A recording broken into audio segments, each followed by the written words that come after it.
I'm currently working on a project, a manuscript, and it has to do with your mind. And my son and I was discussing emotions and feelings this morning. And I've often talked about how our emotions and our feelings are data.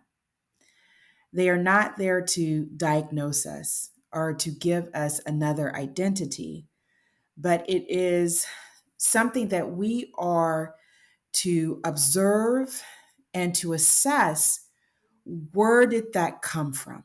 Where did those feelings that googly feeling in your abdomen, that rising of just this tension and shakiness that you feel, the overwhelming sadness that you feel, the anger, rage, fuel that is fueling your body, where did that come from?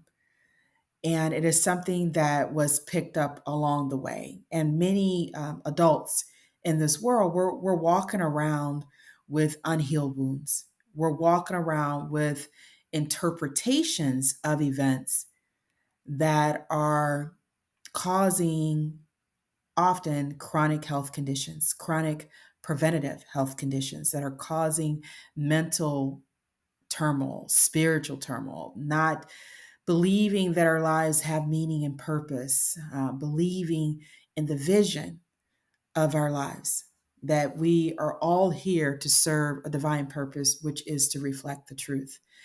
And my son, we were talking about an incident and, just the feeling, what was going on. And even if you don't have time to interpret a feeling right then, because we talked about, you want to interpret that. You want to see why it is that you're having that. And you could be in an environment that doesn't allow that really thorough interpretation that we need, that time to kind of break away from our event circumstances and go within, right?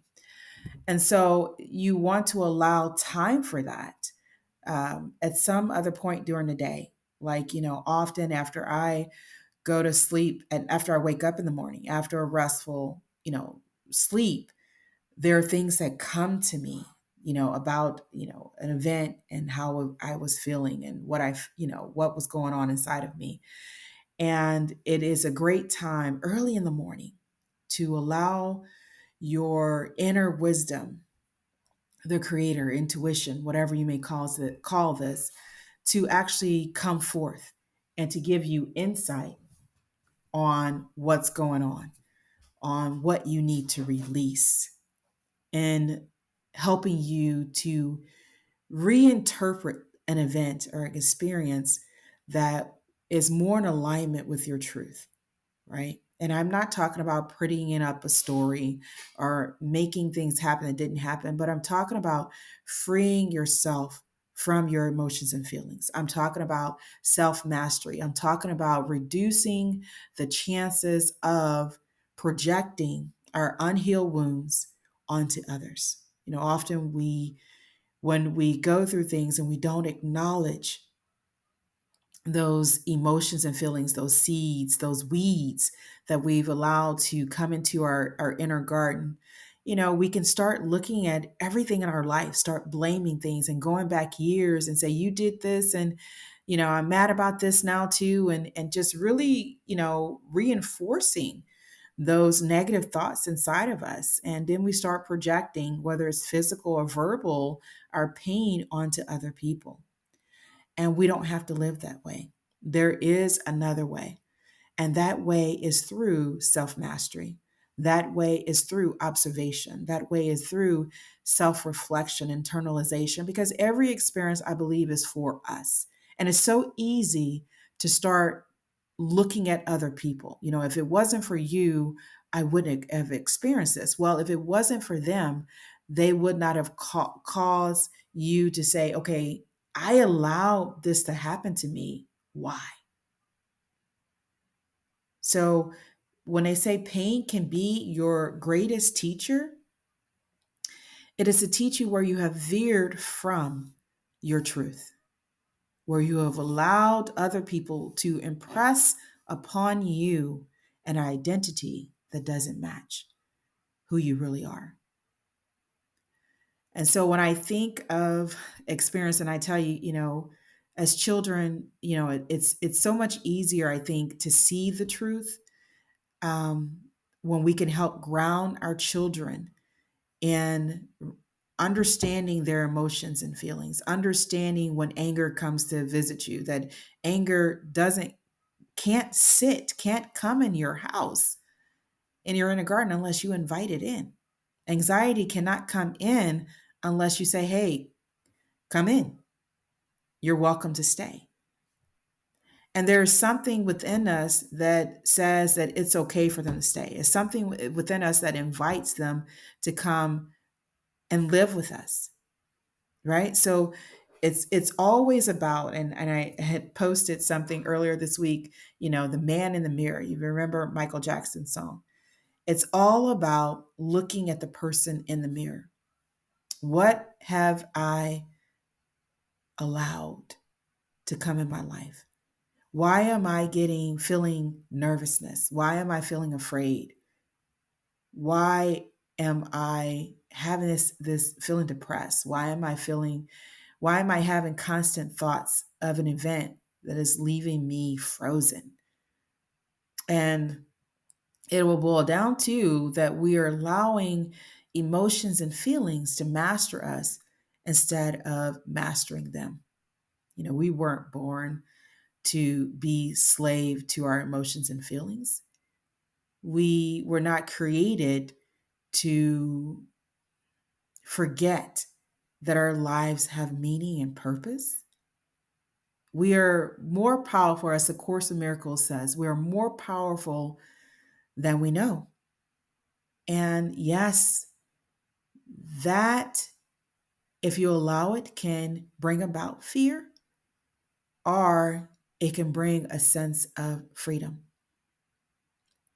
That, oh gosh, I think it's in Florence Shen, as she wrote, we bring to ourselves things. We limit ourselves. We bring to us ourselves with our thoughts, with our actions, and we also limit ourselves with our thoughts and our actions.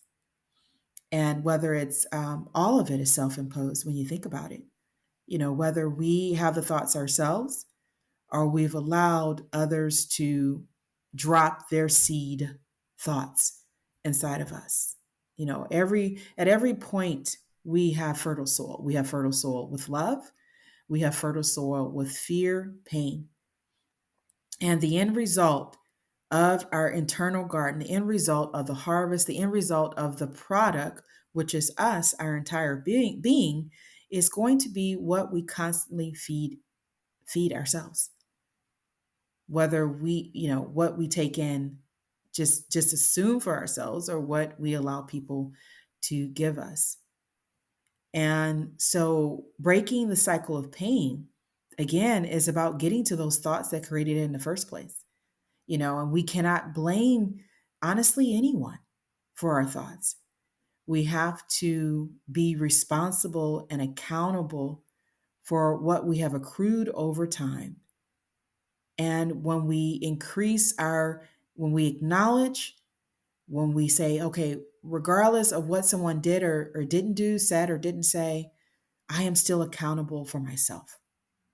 I am still responsible for myself, even though I am not the total person that is responsible for everything that happened. I am responsible for myself. I'm not responsible for other people's actions, because out of their heart flows the issues of life, whether it be painful experiences or words, or loving words and loving experiences.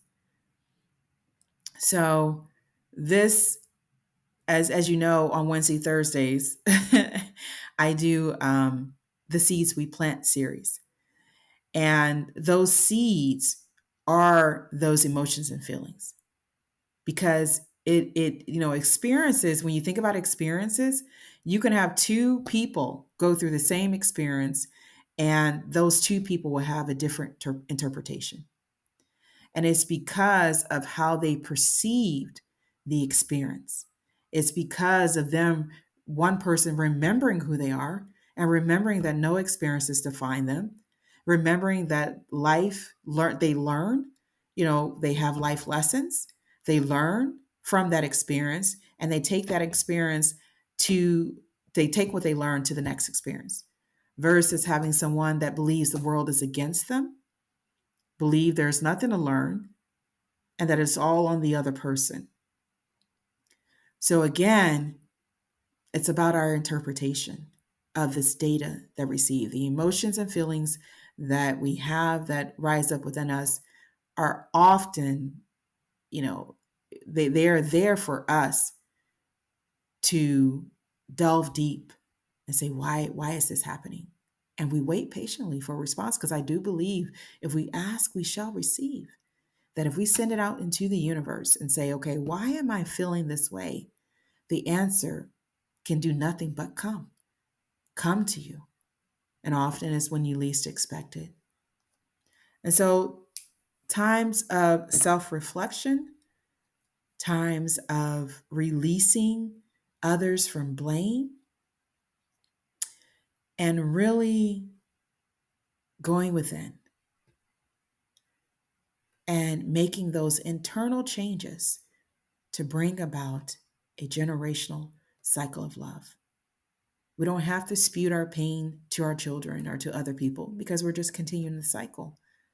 But if we do that self assessment and we nip things in the bud, like my mom often said, as one of her principles I've talked about, we nip it in the bud and don't allow our pain or what we have to go to another person.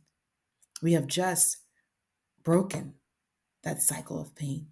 And we continue to do that, and we will start to see the cycles of love, which we are here to express. We are love, we are an expression of love, and we are here to nourish, to embody, to nourish, and express that love in service with our divine gifts and talents.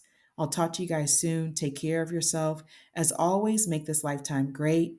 As you know, I do um, Fulfill Your Divine Purpose on Facebook, and I really wanted that to be where we realize or acknowledge that our lives have meaning, have purpose, we have potential, gifts, and talents, and that we are doing what we need to do to create that cycle of love. And it always starts with ourselves. So this taking care of our body with that is the vehicle for our message, and just really enjoying the fruits of our labor.